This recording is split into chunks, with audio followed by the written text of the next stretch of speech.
हाय मित्रांनो, माझ्या नवीन व्हिडिओत तुमचं स्वागत आहे। ही आमची ब्राह्मणवाडी आणि ह्या ब्राह्मणवाडीचा हे आमचा पूल आहे। हे आमचा पर्या वाहतोय मोठा।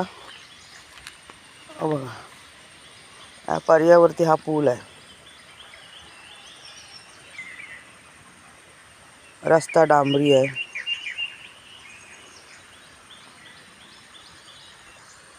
ही आमची ब्राह्मणवाडी। हे माझं घर आहे समोर, पुलाच्या समोरच माझं घर आहे। एकदम लोकेशन एकदम मस्त, कोकणातलं सुंदर घर आहे माझं।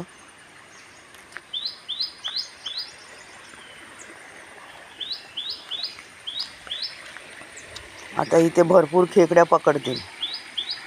मी दाखवेन तुम्हाला खेकड्यांचा पण व्हिडिओ। तोपर्यंत तुम्ही माझ्या व्हिडिओला लाईक करा, चॅनलला सबस्क्राईब करा, कमेंट करा, शेअर करा। धन्यवाद, बाय बाय।